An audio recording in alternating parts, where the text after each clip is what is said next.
RCF.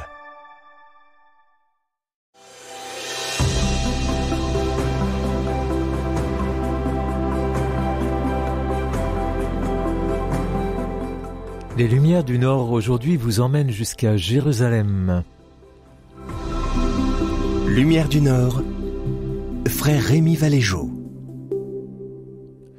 Jérusalem, la ville sainte, et vous vous rappelez du premier pèlerin de Flandre, Popon de Stavelot. Ça, on ne peut pas ne pas retenir son nom.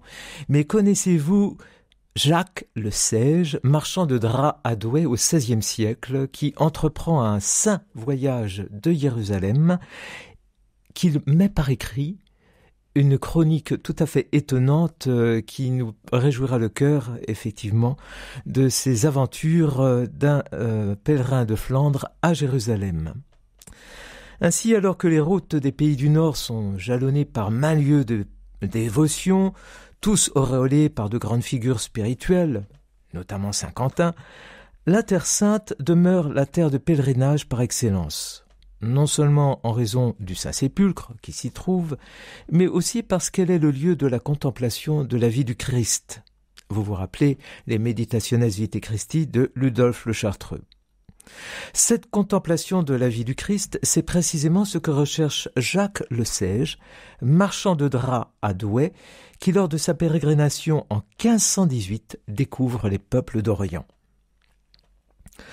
Comme vous le savez, si le voyage en Terre Sainte est attesté dès le IVe siècle avec la pérégrination d'Hétérie, la première grande femme écrivain d'Occident, puis largement pratiqué à l'époque des croisades au XIIe et XIIIe siècle, comme en témoigne la description terresante de Burckhardt de Sillon, c'est néanmoins la seconde moitié du XVe siècle qui marque l'apogée du voyage en Terre Sainte. Cependant, avec 300 à 500 pèlerins par an, qui s'aventurent jusqu'en Terre Sainte, le pèlerinage, la peregrinatio, ne représente pas un phénomène de masse. D'ailleurs, en raison de la durée moyenne du voyage, environ 9 mois, et de son coût très élevé, il ne faut pas moins du prix d'une maison à l'année pour faire son voyage à Jérusalem, ce sont surtout des clercs, des nobles et des bourgeois qui, entre le XIVe et le XVIe siècle, entreprennent le voyage en Orient. Plusieurs de ces pèlerins consignent leurs tribulations, car ce sont de véritables tribulations, vous allez l'entendre, et leur impression dans une relation de voyage. Comme Jacques le Sage, ou le Sage, marchand de draps de soie à Douai, dont le commerce situé rue des Gisantes porte l'enseigne au prince de Jérusalem. Il part de Douai le 19 mars 1518 et il revient à Douai le 24 décembre de la même année, après 9 mois de pérégrination pendant lesquels il fait ses dévotions à Rome, embarque à Venise et gagne la Terre Sainte, non sans tribulation. Je cite Jacques le Sage. Le 28e jour de juillet, on tira notre navire près du port, et l'on voit bien alors la grandeur qu'avait la ville de Jaffa. On nous montra la place où Saint-Pierre pêchait quand notre Seigneur l'appela. Il y a une grosse pierre dans la mer où il était assis.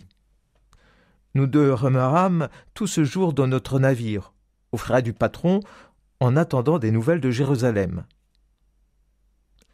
Il y avait un frère cordelier fort malade, du mal de ventre. Il nous pria que s'il mourait, qu'il fût mené à Jérusalem.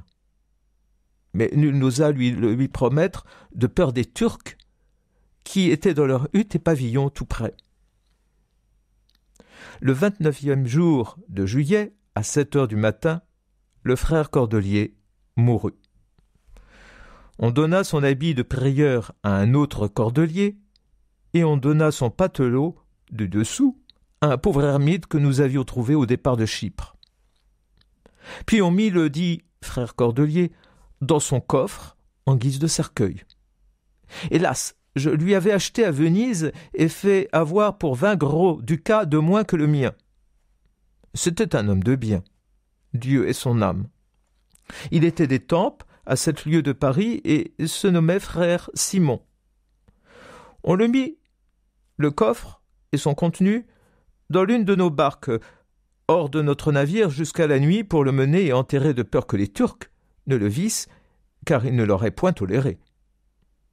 Tout ce jour, nous demeurâmes encore dans notre navire en attendant le gardien de Jérusalem, le custode, comme on dit. Et quand vint environ minuit, il sembla que notre navire allait couler, et nous craignîmes de périr. Nous ne savions que penser, et si c'était à cause de ce que le corps du trépassé était encore de la barque. Les matelots avaient voulu un peu moins de 3 ducats pour le mener sur le port de Jaffa, et pour l'y enterrer, car là commence la Terre Sainte. Notre patron, craignant le danger, leur fit mener le trépassé de la dite barquette, et ils eurent 2 ducats. Toutefois, je crois qu'ils le jetèrent à la mer, car ceux de l'autre navire nous dirent qu'ils l'avaient vu jeter quelque chose dedans. Au-delà de ces tribulations et d'une simple description du voyage des lieux saints et des émois qu'ils inspirent, la relation du voyage de Jacques le Sage manifeste une curiosité et même un attrait pour l'Orient, les peuples qui y vivent et leurs coutumes.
Le voyage à Jérusalem, occasion de rencontrer des peuples d'Orient, pour Jacques le Sage, marchand de draps à Douai, qui était, selon les termes, un grand crocheteur de bouteilles et de flacons, selon sa propre expression. Il s'émerveille de tout ce qu'il voit et nous raconte bien des choses. L'un des prêtres qui nous avait accompagnés depuis Venise vint nous éveiller pour entendre la messe et nous rassembla en la chapelle, en ce même lieu où notre Sauveur apparut à sa mère le jour de Pâques.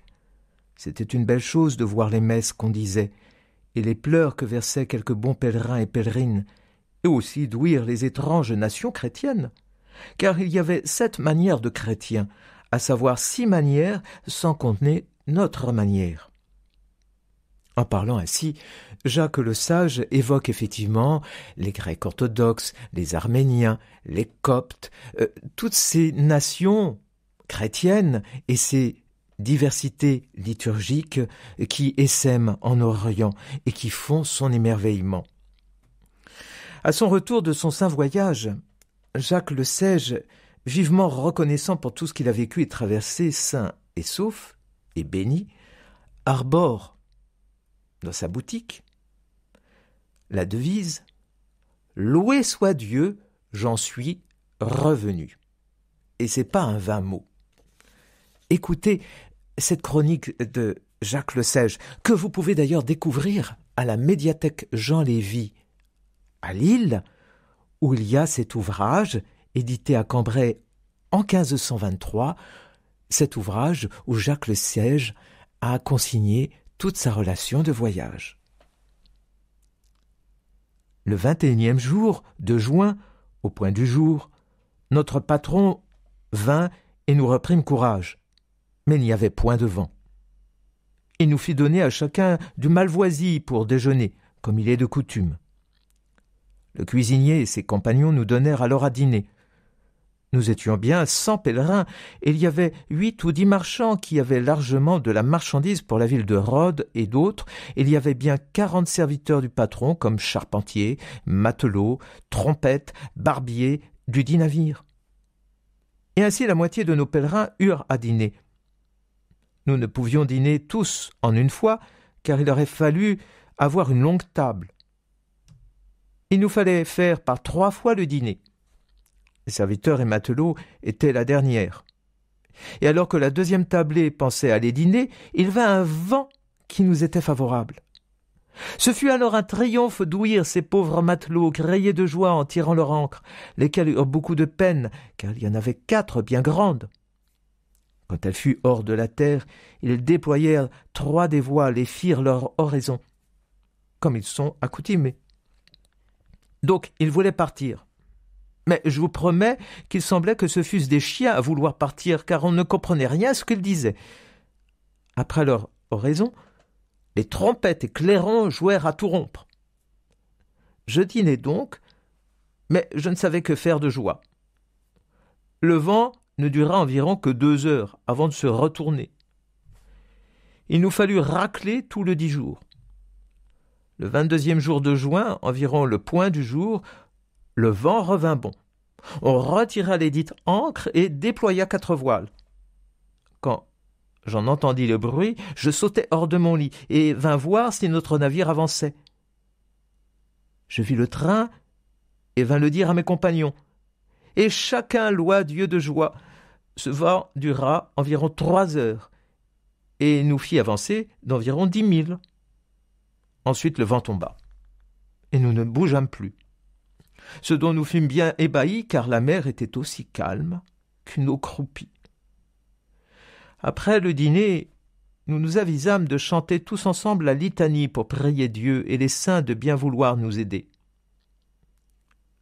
Le vent crut alors subitement et nous commençâmes à aller bien rapidement, tellement qu'à l'heure du souper, nous avions fait bien 15 000, ce dont chacun était bien joyeux. Je crois que ce fut un miracle.